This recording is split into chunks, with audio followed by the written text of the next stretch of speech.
Joining us now, Chief Public Affairs Officer for MoveOn and an MSNBC contributor, Karine Jean-Pierre. Also with us, USA Today opinion columnist and former senior advisor for the House Oversight and Government Reform Committee, Kurt Bardella. He's a Morning Joe contributor. Good to have you on board with us. First, Kurt, just your thoughts on the dedication to the Elijah Cummings Room on Capitol Hill.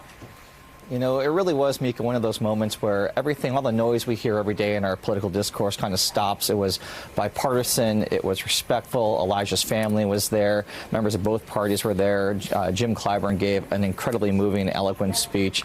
And it was just a reminder that Elijah really represented the best among us, someone who was a dedicated public servant who really cared about the mandate that he felt that his committee, the room that he's named after, the Oversight Committee, had, which was protecting public welfare, looking out for the American people's interests, putting those things ahead of politics and personal pettiness, and it was just really sobering and I think an important time for the leaders that were there, from Speaker Pelosi to Leader Hoyer to Mark Meadows and Jim Jordan even, to try to keep that spirit of what Elijah represented alive. And as long as we do that, he'll always be with us in some way. That's well said. Karine, we've been talking all morning about the coronavirus, the severity of the coronavirus, what it's doing to the markets, how the rest of the world is responding. And I mentioned a minute ago that Mick Mulvaney, the chief of staff, is at CPAC right now. And according to multiple sources, he said the following, quote, "We took extraordinary steps 4 or 5 weeks ago. Why didn't we hear about it? What was going on 4 or 5 weeks ago? Impeachment." And that's all the press wanted to talk about. So while real news was happening and we were dealing with it in a way I think we'd be extraordinarily proud of, but the press is covering impeachment because they thought it would bring down the president, he added. So Mick Mulvaney, following a line that we heard earlier this week from Rush Limbaugh, apparently Don Jr. is also out with that same line, which is the coverage of coronavirus effectively is another way to try to bring down the president. Obviously, that's not the case. No, obviously it's not. And shame on Mick Mulvaney. Look, as we all know, you guys have been doing such a wonderful job covering this all morning. Coronavirus is a serious threat. And Donald Trump needs to do his job as president of the United States to make sure the people of this country are safe. And it doesn't seem like he has a grasp on that. He's too concerned, just like with impeachment, just like the way that he basically committed a crime and believes that he is above the law, only cares about himself. And there's just too much on the line for this. There's people's lives on the line. And Republicans cannot do this. They cannot make this about politics. They cannot make this about Donald Trump, loyalty to Donald Trump. It has to be bipartisan effort here to make sure that we move forward in a way so that people are safe as this is becoming a greater epidemic. And what a disgraceful thing for Mick Mulvaney to say. And I'll repeat now at the end of the show what I said at the beginning of the show, which is when things like this are said, Mr. President, the markets are rattled. When things like this are said, investors understand that you and the people around you are still acting like clowns. That you're taking a possible pandemic that could ravage global trade and America's healthcare system. It's a possibility, and you know it's a possibility. And yet, a person that you gave the Presidential Medal of Freedom to is talking about this being a conspiracy theory to bring you down. Mr. President, I've got bad news for you and the hacks that are actually trying to brush aside this global health crisis. People care a hell of a lot more about their children and about their parents than they care about your political future. And this could be the again for Mick Mulvaney to say that at CPAC. What a clown! I mean, flippantly said, "Oh, a few schools might be closed." What amazing work was done a couple weeks ago. I don't know.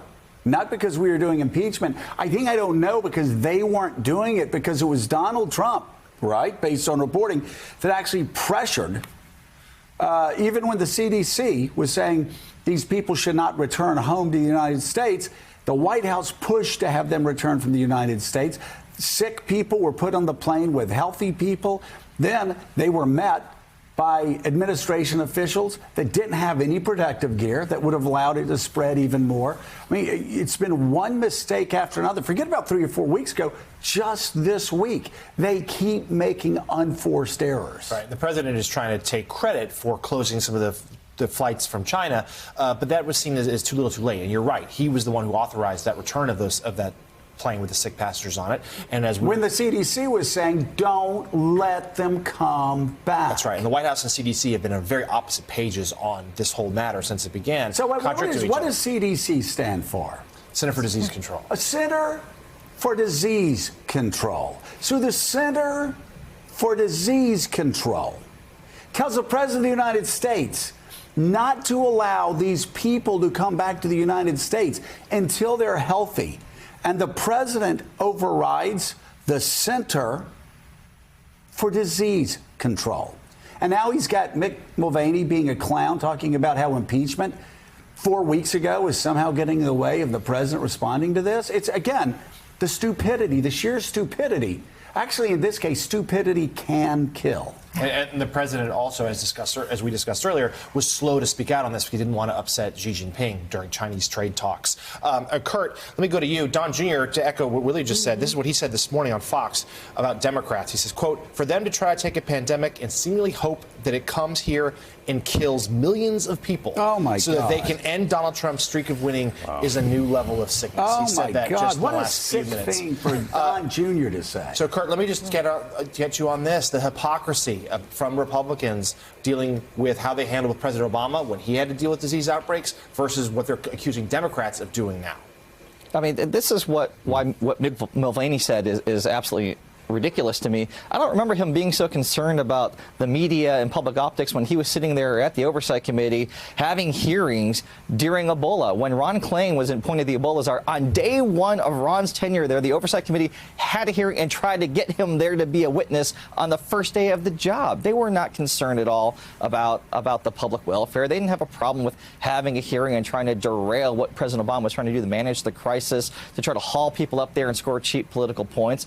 So when Mick Mulvaney accuses the media of trying to undermine this president, what he's really talking about and referencing is what he was a part of when they were in control of Congress during the last epidemic that we faced. I mean, it is the most blatant type of hypocrisy that as the mismanagement that's unfolding right now is endangering people's lives, putting widespread people at risk, that they're the ones trying to make it somehow other people's fault. It's the same thing that we've seen time and again, and it's no different really than when the president took a Sharpie and tried to redraw the United States of America during the hurricane aftermath. And so, of course, there's no trust in this administration. They can't get everything from a Sharpie right to disease control right. They were the ones screaming bloody murder, by the way, that the President Obama had appointed a, quote, political operative to oversee Ebola. They seem to be quite fine with appointing Vice President Pence to head out this crisis. Yeah, and again, when they talk this way, they only spook the markets even more. Really quickly, in the closing moments that we have, let's talk about South Carolina really quickly.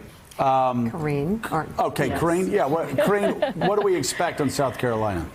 Well, it looks like Joe Biden is headed for a much-needed win in South Carolina. I think the two questions that I have as we wait the next 24 to 36 hours to see what happens is how big is that win that Biden has? Because, you know, this is about a delegates game. Yes, it's about winning states, but it's about the margin. What is the margin? If he gets in double digits, that is a great shot in the arm. That bodes really well for him going into Super Tuesday states, and we'll see what happens then. And the other thing is that I'm looking for too is how well does Bernie Sanders do with black voters? As we know, in 2016 he got about 14% of the vote in South Carolina. Does he do better? Does he stay the same? And that is going to matter as well. One last thing I want to say, Joe. Jim Clyburn's endorsement. I lived in South Carolina in 2007 for the presidential there. That is a huge shot in the arm for Joe Biden. He has an operation, and he and his people are loyal to him, and those activists are going to turn out. It was passionate, too. Karine Jean-Pierre and Kurt Bardella, thank you very much. That does it for us this morning. Stephanie Ruhle picks up the coverage right now. Thanks for checking out MSNBC on YouTube, and make sure you subscribe to stay up to date on the day's biggest stories. And you can click on any of the videos around us to watch more from Morning Joe and MSNBC. Thanks so much for watching.